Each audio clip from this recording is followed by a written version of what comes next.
aside from actually getting the price that you're looking for in a property, you also said that you never look for value add properties. You look for organic upside and just natural upside. Can you walk us through how you see what other people are not seeing? Okay. Again, I've been doing this a long time. A long time. And if I walk onto a property, I know where the money's buried. Meaning, I know exactly what I'm going to do there to make money, to increase the rents. I know the market because I don't buy in markets I don't know. So I already know exactly what's happening in that market before I purchase a property. I know what the true values are. I know what the true rent rolls are.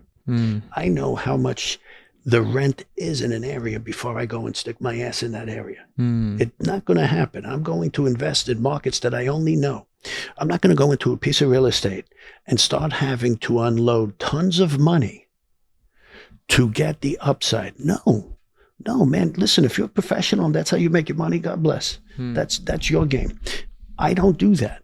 I buy a piece of property. I'm making money walking in the door day one. I don't want to have to work and work hard to find the money that I was promised. And that's the problem with today. Here, take New York City, for example. People are losing properties in New York City left and right. It happens to be one of the best times in a long time to buy real estate in New York City. Really? Yeah, because you had all these yahoos listening to the other yahoos telling them, buy, buy, buy. So these people just went out there and started buying real estate. Overpaying price didn't matter. Pro forma. You know what pro forma is? Okay, pro forma. All right, let me cover this one.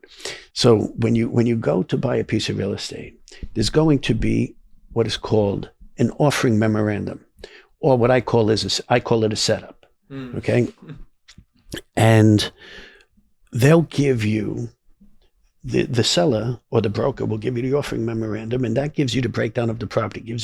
Gives you detailed information about the property, where it is, what's the location, what's happening there, blah, blah, blah.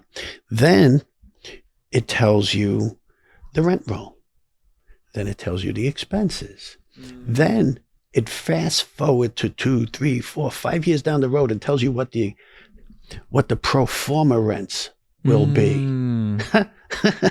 And pro forma meaning future rents. Yeah. Okay? Says who? And if you do this, you'll get this. And if you do that, you'll get that. Horseshit. Because now everybody was counting on the Rent Stabilization Board changing some of the guidelines and then giving you the increases in the rents and relaxing them a little bit. But guess what didn't happen? None of that. None of that happened. So now it's a setup. Well, it's not that it's a setup. It's the city not changing the rules. Okay, it's the city not allowing the organic growth. So they're actually capping the growth. Now these people bought, overpaid, but needed that pro forma.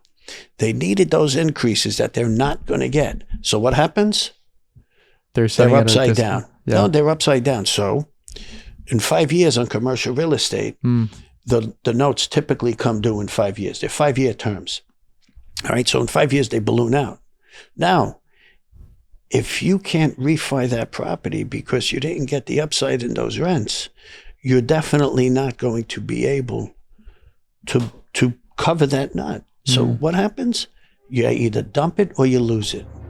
You swallow your pride and you get out of it. I see that happening every day. Believe me, I get these deals coming across my desk all the time. It's insane what people paid and now what they're selling.